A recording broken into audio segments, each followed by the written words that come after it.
자, 오늘 제목이, 오늘 이 시편 46편의 말씀을 보시면서 오늘 제목이 뭐냐면은 야곱의 하나님은 우리의 피난처라는 말씀이에요.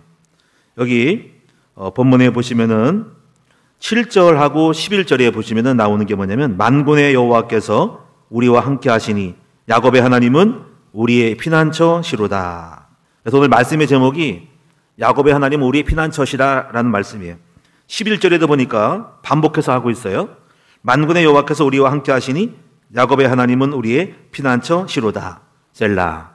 예, 야곱의 하나님은 우리의 피난처라는 말씀을 잡고 한 해를 보내시기 바랍니다.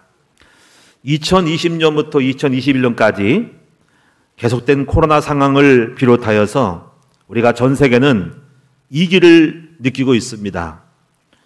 여러분은 어떤지 모르겠어요. 저는 굉장히 혼란함을 많이 느끼고 있고요.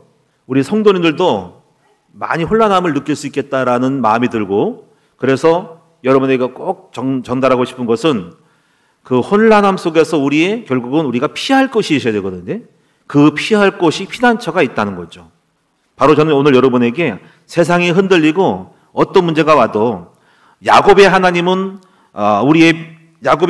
우리의 피난처라는 말씀을 드리면서 저와 여러분에게 그 야곱의 하나님이 우리의 피난처가 되심을 제가 소개해 드리고 싶은 마음이 있어요. 자, 우리가 몇 가지의 그 상황을 보면은 첫째는 우리가 이 코로나 상황이 2년 동안 진행되었거든요. 이걸 통해 가지고 굉장히 그동안은 저도 겪어보지 못했어요. 저는 이제 1959년생인데 6.25 전쟁 이후의 세대거든요. 그래서 굉장히 가난한 세대를 만나서 그때 어릴 때니까 그냥 가난한지 모르고 살아왔어요. 그리고 큰 충격 하나는 이제 IMF를 제가 만났어요. 근데 그 IMF는 교회를 제가 건축을 할 때, 처음으로 교회를 건축을 할 때 71평 땅에다가 124평을 건축할 때 그때가 IMF 만났어요. 근데 좀 그때 그 위기를 느끼면서도 건축을 해서 넘어갔거든요. 그리고 이제 그렇게 되면서 그 이후에는 그렇게 큰 어떤 이슈가 될 만한 어떤 사회적인 어떤 그 위기 상황은 별로 없는데, 이 코로나는 겪어보지 못했던, 아마 여러분도 그럴 수 있지만 2년 동안에 상당한 어떤 겪어보지 못했던 새로운 위기를 느낌이 있었어요. 그래서 이 코로나로 인해 가지고 많은 교회들이 지금 문을 닫은 교회도 있고 자영업자들, 소상공인들이 많이 어려움을 당하고 있는 것이 있어요. 그래서 제가 이 첫 번째 코로나 상황으로 인해 가지고 많은 소상공인이 어려움 당하고 직장인들도 어려움 당하고 또 실직을 하게 되고 청년들도 알바가 없어 가지고 가게가 안 되니까 갈 수가 없잖아요. 그런 어려운 지경에 있고요. 취직하기가 어려운 상황이 왔습니다. 그리고 또 이 질병에 대한 두려움이 있는 거죠. 보이지 않게 나는 언제 걸릴지 모르겠다. 백신을 맞아야 된다, 안 맞아야 된다, 그런 설화담이 사회 전반적으로 퍼져 있으면서 실제로 사망도 많이 나왔어요. 그래서 전 세계적으로 540만 명이 죽었거든요. 며칠 전에 통계가 전 세계 540만 명이에요. 야, 근데 우리나라는 그렇게 5천 명 정도가 죽었다고 하는데 외국에 비하면은 우리가 많지 않은 숫자지만 어쨌거나 540만 명이라는 숫자는 굉장히 충격적인 거죠. 540만 명은 우리나라의 10분의 1입니다. 우리나라 인구의 거의 10분의 1입니다. 이 수도권 쪽에 인천 120만, 안산 이렇게 하면은 넘어가요. 안양 쪽 해가지고 다 돌아가신 거예요, 그게. 이 인구만 집중해서 본다면 굉장히 충격적인 거죠. 그리고 이것은 아직 끝날 줄 모르고 지금 오미크론이 더 있고 내년도에도 또 학자들이 지금 말하기를 2024년까지 가지 않는가 하는데 모르겠어요, 어쨌간에. 이것이 우리 세대에 겪었던 엄청난 그 이기감이 있는 거죠. 근데 이것만 있으면 좋겠는데 우리나라 같은 경우는 또 이런 게 있어요. 우리나라의 그 정부 정책의 그 실패로 인해 가지고 느껴지는 불안감이 굉장히 크다고 저는 생각을 해요. 여러분 어떨지 모르겠지만은 이 코로나로 인해 가지고 그러면 나라 살림이 좋고 잘 되면은 또 그걸 이길 수 있는 어떤 밑거름이 되겠지만 또 그것이 정부 정책에 의한 그 불안감이 또 한가가 온 거예요. 이게 양면으로 겹치는 거죠. 어떤 건지 여러분 아시겠어요? 대번 느끼는 것이 부동산 정책이거든요. 자, 부동산이 폭등했어요. 근데요, 이게 도무지 집을 살 수가 없는 상태예요. 그래가지고 그것이 남의 일이 아니고 이 동네에도 지금 몇 억이 올랐습니다. 이게 보통 월급 받아서 돈을 살 수가 없는 거죠. 근데 여기다가 또 겹친 게 뭐냐면은요. 이게요. 세금이 이게 양도세 중과세가 나온 거예요. 보통이 아닌 거예요. 종합부동산세가 종부세가 나온 거예요. 그래가지고 어르신들 노인분들이 지역에서 서울에서 뭐 집 한 채 갖고 있다니까 실제가 이제 거기서 집을 사시면서 그냥 조용히 여생을 보내고 나름대로 세 받아서 조금씩 해서 주는 걸 받아서 이렇게 생활하시려고 하는데 세상에 직장도 없는 노인들에게 갑자기 이게 뭡니까? 집 하나 있다 해가지고 몇 천만 원 세금이 나오는 겁니다. 제가 그 얘기를 들으면서도 황당한 거예요. 집 한 채 있고 또 하나 시골에서 상속받은 게 있다면은 이게 이주 가중이 되는 거예요. 그래서 제가 황당한 거예요. 어떻게 노인들이 한 번에 2천만 원, 3천만 원을 보냐는 거지. 제가 이런 거 볼 때, 와, 이게 보통이 아닌 거예요. 거기다가 지금 대출 규제가 돼가지고요, 50%로 제한됐고요. 내년도에는 지금 2억까지, 상반기는 내년도 2억까지가 대출이 무슨 뭐 기준이고, 내후년 후반기는 1억까지 해서 전부 심사를 하고 뭐 이게 안 된다는 겁니다. 보통이 아닌 거예요. 그래서 아파트 청약받아서 입주하려는 사람들이 전부 당혹에 빠져가지고 지금 입주 잔금을 못 치르고 있는 상태예요. 그러니까 이런 것들이 지금 우리의 어떻게 보면 집 있는 것이, 어떻게 보면 집을 가지고 있는 것이 부담이 되는데 차라리 없는 게 낫겠다라는 이 이상한 모순 논리에 빠진 거예요. 이런 부분들이 우리가요, 굉장히 보이지 않게 다가오는 거거든요. 불안한 거예요, 이게. 그래서 청년들은 언제 이걸 집을 사냐 이거지. 한 채가 뭐 서울 같은 데 몇십을 가니까 이거는 평생 월급 해서 저축도 못 합니다. 이런 부분이 사회적인 이 정부 정책으로 인해서 오는 불안감이 코로나와 함께 또 플러스가 된 거예요. 거기다가 여러분 잘 알지 모르겠지만은 내년도 전기세 많이 오릅니다. 원전이 폐지되고 완전 폐지된 처럼 가면서 태양광을 해가지고 전기요금이 많이 오른다는 거죠. 이게 보통이 아닌 거예요. 거기다 건강보험도 오릅니다. 미국으로부터 오는 연준 금리가 인상이 되면서 페이퍼링이 끝나면서 이제 대번지 금리 인상이 되고 인플레이션이 오는 거예요. 물가가 막 올라갑니다. 이런 상태에서 지금 금리 인상을 해가지고 주어지는 압박감이 굉장히 센 거예요. 이자들이 막 나가는 겁니다, 이게. 그래서 이런 부분들 속에서 또 굉장히 어려움이 있고, 저 같은 경우도 이런 걸 느껴요.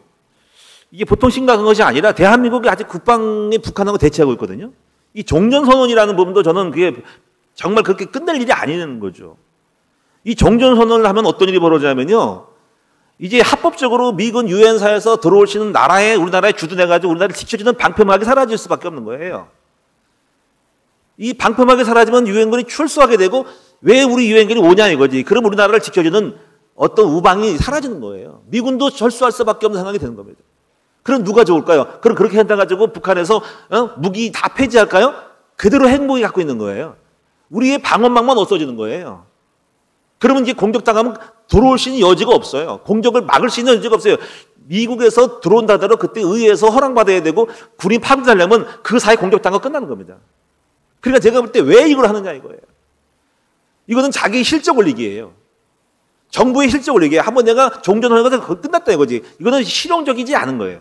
이거는 자기의 체면 때문에 그러는 거예요. 실용적이지 않아요. 원전을 왜 폐쇄합니까? 원전을 나쁜다 하더라도 이거를 반반으로 가면서 조금씩 줄여가면서 같이 겸해서 가는데 완전 폐기하면 안 됩니까? 세계 최대 원전을 끝내버렸어요. 저는 이런 부분 속에서 제가 볼 때는 제가 개인적으로 내가 어느 쪽을 좋아하는 게 아니라 저는 굉장히 제가 판단할 때는 이런 부분들이 쌓인 거예요. 지금 보세요. 코로나 때문에 왔죠? 정부 정책이 이게 무능해가지고 못하고 있는 거예요. 거기다가 오늘 여러분 어떻습니까? 여러분 자신의 영적 개인적인 가정의 삶의 문제가 있습니다. 그거는 그따 칩시다. 나랑 안 멀어. 정부 정책은 난 관계없어. 신경 안 써. 근데 여러분 어때요? 여러분 먹고 살아야 되죠. 여러분 경제 활동이 어렵죠. 여러분 가정이 깨지죠. 자녀가 속을 썩이죠. 난 어떻게 내 인생 어떻게 살아? 이런 것이 겹쳤을 때 이런 것들이 속 시원하게 딱 하나라도 안심이 되면 좋은데 이 코로나에다가 이 정부 정책에 방황하고 이게 정부가 어떻게 안정시키지 못하고 백성들을 안정시키지 못하는 이 통치의 이 지도력의 한계를 느끼면서 지금 우리는 한 해를 보내고 있는 거예요. 어떻게 될까? 잘 되겠지. 잘 돼야 되겠고요. 그래서 이런 부분 속에서 저는 심각하게 느끼면서 우리 성도들이 느끼는 이 체감은 어떨까 생각을 하고 있습니다. 저는 이걸 보면서 이게 굉장히 심리적으로 많은 이기와 함께 우리 성도들이 이 마음을 이로하고 힘을 주지 않으면 안 되겠다는 생각을 저는 하게 됩니다. 한 해를 보내면서 오늘 그래서 이런 생각이 들어요. 그래. 우리 때 옛날에 IMF 만났고 지금 이 코로나 만났고 이 정부가 지금 되게 좀 앞으로 또 새로운 정부 들어오면 잘 되겠지 하는 마음을 가지면서 여러분에게 과거나 현재나 미래나 영원히 우리의 피난처가 되시는 우리 예수님을 소개해보고 싶은 거예요. 그래서 저는 여러분에게 오늘 야곱의 하나님이 저와 여러분의 피난처가 됐으면 좋겠다라는 마음을 가지고 여러분에게 소개하는 것입니다. 한번 따라합시다. 야곱의 하나님은 나의 피난처시다. 이제 우리가 의지할 것은 우리 복음밖에 없어요. 이 복음 없는 사람들은 술 먹고 놀고 자살도 하고 막 그러고 방황하고 막 그런 거예요. 어떻게 될지 모르고 싸우고 막 투쟁하고 밖에 나가서 노동운동하고 그러는 거예요. 소상공인들은 지금 데모한다고 지금 폐업한다 그러고 있어요. 왜 또 지금 연말에 지금 또 그렇게 거리두기 하냐 이거지. 뭐 그것이 나쁘다 좋다는 게 아니라 어떻거나 이렇게 지금 혼란 시대입니다. 정말 참된 지도자가 나와서 안정시켜야 되는데 참된 지도자가 누가 있을까요? 저는 우리 여호와 하나님이 이 복음만이 우리를 안정시키고 혼란한 시대에 이 풍랑 많은 시대에 우리를 지켜주시는 유일한 열쇠가 바로 하나님이시다는 것을 저는 분명히 믿습니다. 여러분 하나님 믿으니까 여러분 괜찮은 거예요. 하나님 없는 사람들 얼마나 그 어떤 그 이기속이 어떻게 살아갈까? 그냥 용기를 가지고 살아갈까요? 애써 참으며 살아갈까요? 한숨 푹 쉬며 살아갈까요? 그런데 감사하게도 저와 여러분 누가 계셔요? 바로 우리 하나님 우리의 피난처가 되시는 것이에요. 오늘 여러분이 그 하나님을 온전히 피난처로 삼으시는 여러분 됐으면 좋겠어요. 오늘 그런데 여러분이 많이 못 배우시는 분이 계셔요. 여러분이 정말 이렇게 오신 것도 감사하지만은 바라옵기는 진짜 오늘 여러분 하나님이 우리 피난처가 되신다면 여러분 인생이 열릴 수 있고 축복받을 수가 있어요. 그런 마음을 가지고 여러분이 정말 하나님이 나의 피난처가 되시는 이 시간이 됐으면 좋겠다는 얘기죠.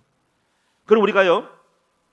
자, 이제 우리가 이 야곱의 하나님이라는 말을 쓸 때 먼저 우리가 이걸 알아야 돼. 야곱은 어떤 사람인가를 알아야 돼. 야곱의 하나님이니까 야곱의 하나님은 야곱 자체가 하나님 되신 거거든요. 그럼 야곱은 어떤 사람이냐? 간단하게 말하면 야곱은 파란만장한 인생을 사는 사람이에요. 파란만장. 한마디로 말하면은 진짜 망할 수밖에 없는 출신이 별로 안 좋았어요. 여러분 야곱의 이야기를 들으시지 말지만 야곱은 둘째 아들로 태어났죠. 이스라엘은 장자가 아니라서 소위 말하면 거친 말로 하면 개털이에요. 개털. 아무것도 아닌 존재였어요. 이게 인생 초반부터 꼬이는 거야. 그리고 이제 그러면서 이제는 나중에 도망가게 되죠. 또 삼촌 집에 갔더니 거기서 또 삼촌이 또 사기쳐가지고 또 부려먹다가 지금 임금 착취를 한 거예요. 이 야곱이 어마어마한 인생인 거예요. 근데 살아남으려고 애를 쓴 사람이에요. 저와 여러분도 살아남으려고 애를 쓰죠. 영적 문제가 있었어요. 야곱도 영적 문제, 야리꾸리한 게 있었어요. 여러분 야리꾸리하고 영적 문제 많지요. 술 먹고 놀고 그런 거 있죠. 오늘 신문에 보니까는 어떤 신부님이 그렇더라고. 신부님이 교통사고에서 걸렸어. 음주운전으로. 근데 그분이 음주운전으로 차를 몇 번 박았는데 나중에 알고 보니까 신부님이래. 근데 그거 뭐, 야, 우리 신부님이 매우 괴로우셨나 보다. 우리 신부님이 굉장히 정신 문제가 많으셨나 보다. 원래 뭐 신부님은 술을 먹으니까 그렇지만은 어떻게 음주운전으로 딱 걸었는데 보니까 자꾸 보니까 신부님 그래. 그래도 님자를 붙이니까 다행이에요. 신부님, 목사 같으면 목사 그랬을 거예요. 신부님이니까는 신부님을 좋아하는가 보지. 목사가 음주운전 걸리면 목사가 그랬을 거라고 그래요. 그래서 그거 보면서 야 차별 많이 한다 그랬어요. 어쨌거나 오늘 여러분이 참 영적 부모님 하나가 연말에 뭐 괴로우셔서 많이 잡수신 것 같은데 여러분 어떤지 모르겠어요. 여러분 이 예배 끝나고 나서 한잔 해야지 이런 분도 있을지 모르겠지만 어쨌거나 여러분 우리가 하나님이 이게 보통이 아닌가요? 여러분이 하나님이 우리 피난처가 되셔야 돼요. 그래서 함선집에서 딱 사기당했는데 그 다음에 또 하나님이 풀어주셨어. 피난처에서 회복시켜줬어요. 돌아오다가 또 에서가 죽이려고 달려들어. 야, 그래가 또 거기서 또 하나님 앞에 또 기도해가 또 풀어나갔어. 계속 연속적으로 고난이 있는 거예요. 그 다음에 또 나중에 또 어쩌니 고향에 들어와서 딸 뒤나가요. 밖에 나가가지고 강간을 당해가지고 울고 들어온 거야. 이 자식 문제가 또 속을 썩이는 거야. 그래가지고 야곱이 이거면 끝이 아닙니다. 나중에 좀 살다가 전쟁이 나가지고 죽을 뻔해서 또 하나님 앞에 회복됐어. 그러다가 또 어떤 일이 뭐냐면요. 자기 아들이 지금 갑자기 사라져가지고 죽었다는 거야. 그게 누구죠? 요셉이요. 요셉이 형들이 해서 아버지는 야곱은 모른 채로 죽이려고 하다가 살아가지고 아버지 몰래 남의 나라로 애굽에 어떤 상고에 팔아가지고 그 상해들이 애굽에 팔아버린 거든. 그러니까 이 야곱은 자기 아들 죽었다라고 생각하고 10수년을 갖다가 아마 17, 18살 때 되겠지. 30세까지 10몇 년 동안을 갖다가 내 아들 죽은 가슴을 아리를 하면서 살아온 거야. 그래가지고 나중에 여러분 알다시피 이 야곱이 요셉과 만나면서 요셉이 그 바로 앞에 갈 때 바로 왕이 그러잖아요. 어르신의 나이가 몇 살이에요? 그랬더니 제가요 130세가 됩니다. 그런데 내가 파란만장한 정말 너무나 험악한 세월을 보냈습니다 라고 말을 하는 얘기를 들어요. 그만큼 야곱의 인생은 뭐예요? 험악한 인생을 사는 거예요. 그런데 그렇게 야리꾸리하고 출신이 별로 안 좋고 도망다니고 사기치듯이 뭔가 형을 빼앗고 장자권을 빼앗고 삼촌 사기당하고 나중에 형에서 죽이려는 꼴을 당하고 자기 아들 딸이 또 강간당하고 그러다가 또 전쟁 나가서 죽을 뻔하고 그다음에 또 나중에 또 자기 아들이 또 노예로 팔려가 죽은 줄도 모르고 산 줄도 모르고 그냥 죽은 줄 알고 살아갔던 그렇게 인생의 험악한 세월을 살았던 사람이 야곱입니다. 근데 그 야곱이 어떻게 해서 살아남을 수 있었고 문제를 해결할 수 있었을까? 바로 이거예요. 바로 하나님을 나의 피난처로 삼았기 때문에 그렇다 이거예요. 오늘 여러분, 저와 여러분도 하나님을 저와 여러분의 피난처로 삼으시는 여러분 됐으면 좋겠다 이거야. 그렇게 될까요? 저도 그렇게 살아왔어요. 제가 지금 여기서 간증을 깊이 할 수가 없어요. 저는 그렇게 훌륭한 사람이 아니에요. 저도 야곱보다 더한 사람이에요. 인생에 그냥 완전히 그냥 끝장난 사람이에요. 그런데 제가 줄곧 달려온 건 뭐냐면 바로 하나님만 믿어왔어요. 20살 때 예수 믿고 술 담배 먹고 개판 치고 밖에 동네 가서 막 그냥 동네 친구들하고 싸우고 패싸움하고 술 먹고 놀고 막 그냥 그런 사람이었어요 제가. 그런데 그 이후에 하나님을 딱 믿고 그 하나님만 바라보고 나간 거예요. 요즘 말하면 하나님을 나의 피난처로 삼은 거예요. 그리고 30년 40년을 딱 갔더니 어떻게 바뀌었어요? 이렇게 바뀌었어요.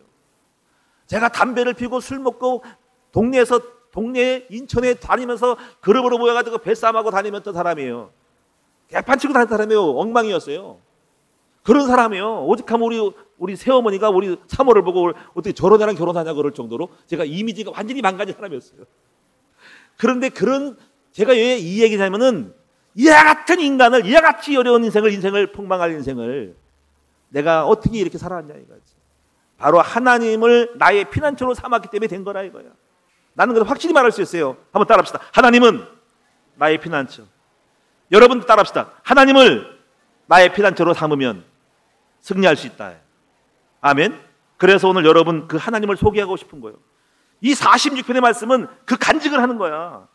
그래서 몇 가지를 딱 보시고 제가 이제 5분 남았기 때문에 자, 첫째, 하나님을 먼저 잘 알아야 돼요. 첫째는 하나님은 확신이 있어요. 확신.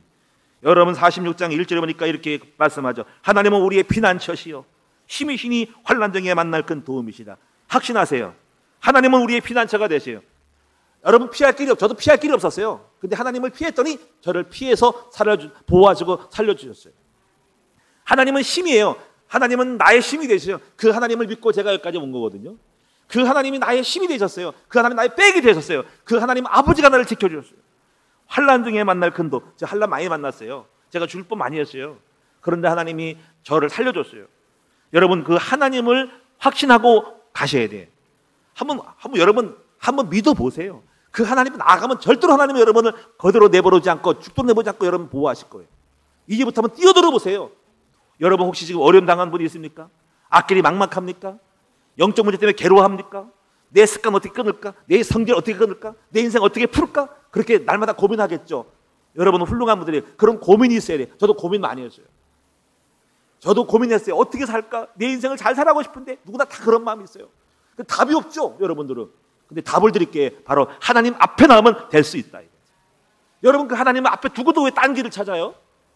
여러분 엄마가 하나님을 잘 믿는데 왜 그 하나님을 안 찾아요? 여러분 지금 이 자리에 나온 것은 그냥 나온 게 아니에요. 오늘 여러분 하나님이 여러분을 부르시고 있는 거예요. 저는 오늘 하나님을 소개합니다. 여러분 하나님이 여러분 도와줄 거예요. 여러분 지켜줄 거예요. 한번 믿어보세요. 그 하나님을 따라가 보세요. 그 하나님 들어와 보세요. 승리할 수 있어요. 여러분 이 지구상에 여러분 60억 인구 60, 70억 인구가요. 절반 3분의 2가 하나님 믿습니다. 하나님만 믿는다면 이슬람도 하나님이 있고 있어요. 이슬람. 중동의 이슬람교 다 사우디아라비아는 다 하나님 믿는 사람이에요. 유대교도 예수를 안 믿지만 다 하나님 믿는 사람이에요. 유대교 하나님만 믿었더니 어떻게 됐어요? 세상에 뛰어난 힘을 만들었어요. 이것만 봐도 증거 아닙니까? 그 하나님을 거짓말이고 가짜라면 누가 믿겠어요?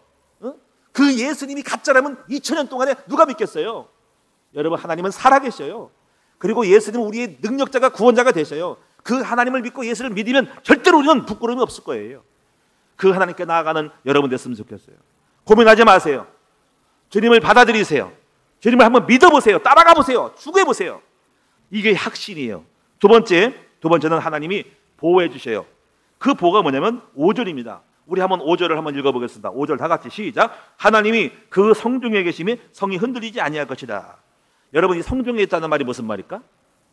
하나님은 우리를 지키는 성 안의 성주예요. 그리고 성 안에서 주님은 자정하고 계세요. 제가 옛날에 안시성이라는 영화를 봤어요. 안시성 영화.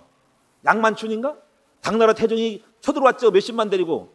근데 그 영화를 보면서 양만춘이라는 사람이 성주가 잘 지켰어요. 그래가지고 그 애꾸돼가지고 화살 맞아가지고 이제 도망가 버렸지. 당태종 20만 원 끌고 왔다가. 그게 그 얘기가 뭐냐면 한 성에 위대한 지도자가 있으면 그 성을 지킬 수 있다 이거지. 그런데 우리의 성 안에 여러분 하나님이 계신 거예요. 하나님이 성주야. 그런데 중요한 건 뭐냐면 여러분이 이 성 안의 백성만 보호하신다는 거예요.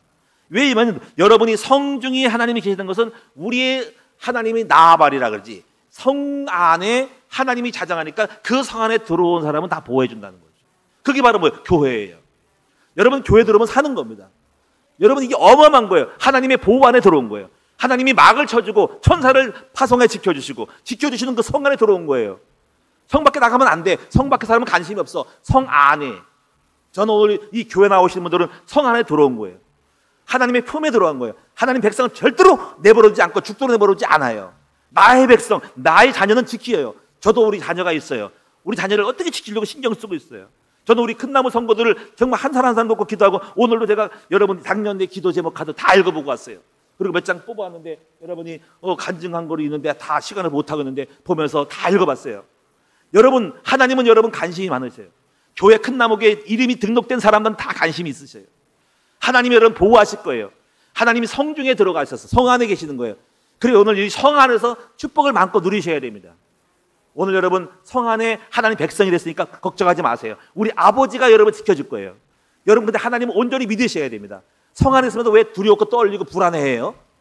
이 성 안에서 충분히 누리셔야 됩니다. 그래서 세 번째를 잘해야 돼. 그 성 안에서 뭘 잘하냐면 여기 5절 보세요. 5절 하반절. 자, 다 같이 합시다. 새벽에 하나님이 도우시리로다. 오늘 제가 처음에 하나님 확신을 해라. 두 번째 성 안에서 보호받아라. 성 안에 들어와라 이거야. 그리고 새벽에 도우다. 이 말은 뭐냐면 이 고백을 한 거 보니까는 이 사람이 체험한 거군요. 이걸 체험한 거예요. 하나님이 가만히 나라하게 역사하는 거 보니까는 하나님 주로 새벽에 역사한다라고 고백한 거예요. 그럼 새벽이 어떤 의미가 있냐면 새벽 물론 아침 새벽이 있지만은 하나님은 조용한 곳에 하나님 조용히 하나님께 나아가고 은밀한 중에 저 앞에 깊이 기도하며 주님 저를 도와달라고 아버지 앞에 깊이 조용한 시간에 저 앞에 나아가는 사람을 도와주신다는 거예요. 이 성 안에 있는데 여러분이 새벽에 기도하시도록 돼야 돼요. 혹 새벽에 못 나오더라도 여러분 하나님 앞에 기도해 보세요. 저는 여러분 어디서 기도했냐면요. 제가 20살 때 있고 너무 힘들어요. 사는지 잘 모르고. 근데 제가 집에 있는 옥탑 있잖아요. 꼭대기 올라가가지고 골방에 올라가서 계속 일기를 쓰며 기도했어요. 새벽은 아니에요. 근데 그때 기도했어요. 그래서 하나님 아버지 저를 좀 도와주세요. 저 너무 힘들어요. 저 너무 외로워요. 우리 하나님 아버지는 저희 아버지시잖아요. 하나님 아버지 저의 기도를 주시고 세상의 아버지, 세상의 부모는 저를 못 도와주고 도와줄 보도 한계가 있어요. 근데 우리 아버지는 저를 지켜주시죠. 제가 그런 시간을 가졌어요.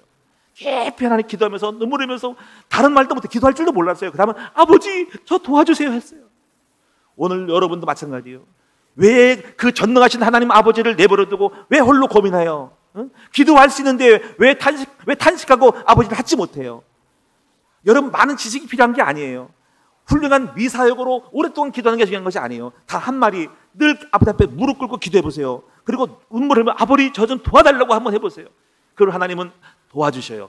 그리고 알았다 함께 해주셔요. 그거 비밀한 일을 보여주실 거예요. 그래서 여러분 저는 지금까지 이게 하나님 아버지를 부르고 새벽 예배를 놓치지 않고 기도했더니 음성을 자꾸 줬어요. 음성 주고 뭐 이렇게 해가지고 역사했어요. 자 2분 남았습니다. 마지막에 그래서 그가 9절에 보니까 이렇게 했어요. 그가 창끝까지 전쟁을 시기했어요. 전쟁이 끝났어요. 지금도 전쟁이었지만 저는 항상 의식이에요. 인생은 전쟁이다. 그래서 저의 전쟁, 부부의 간간의 전쟁, 자녀 간의 전쟁, 경제 전쟁, 영적 문제 전쟁, 목회하면서 목회 전쟁, 전쟁을 다 끝내고 지금 평탄해요. 할렐루야 얼마나 감사합니까? 우리 하나님 어떤 분이에요? 우리의 전쟁을 시기하시는 분. 여러분 지금 힘들고 피곤하지요? 전쟁 중이라 그래요. 괴롭고 힘들고 무섭죠. 두렵고 떨리죠. 망할 것 같죠. 전쟁 중이라 그래요. 근데 여러분이 이제 그 하나님을 나의 성 안에 들어가시고 그리고 하나님 앞에 기도하게 되면은 여러분의 인생의 전쟁을 다 끝내시는 하나님이세요. 마지막 하나 10절에 보니까 너희는 가만히 있어 내가 하나님을 됨을 알지어다. 이 말의 의미가 뭘까요? 이제 여러분 하려고 애를 쓰지 말고 이렇게 기도하면서 있으면 하나님이 다 알려. 가만히 있어. 내가 할게. 하나님이 나설 때가 있어. 주님의 나타나심인 거예요. 제가 옛날에 이걸 몰라가지고 내가 가만히 있지 않고 나는 굉장히 부지런한 사람이거든요. 막 움직였더니 안 되더라고요. 하나님이 아이고 그때까지 기다리시다고. 그래서 오늘날 하다가 안 돼가지고 가만히 있었더니 그때 주님이 이제 그만 됐냐? 이제 그만할 거지? 그러다 보니까 하나님이 그래 이제 내가 나가지 하면서 주님이 출전하셔가지고 저 인생을 만들어 갔어요. 그래서 이걸 알아요. 가만히 있어. 여호와가 너의 하나님 되심을 볼지어다. 내가 도와줄게. 너를 축복할게. 여러분 하나님이 나타나심을 기다리며 그 하나님을 드러낼 수 있는 여러분 됐으면 좋겠어요. 그래서 여러분이 끝나는 겁니다. 그래서 우리가 여러분 높아지는 거예요. 11절 마지막 절 한번 다 같이 읽어보고 오늘 이 송구 예배를 마치도록 합니다. 11절입니다. 만군의 여호와께서 우리와 함께 하시니 야곱의 하나님은 우리의 피난처시로다. 아멘. 자, 1분 남았어요. 찬송 하나 합시다.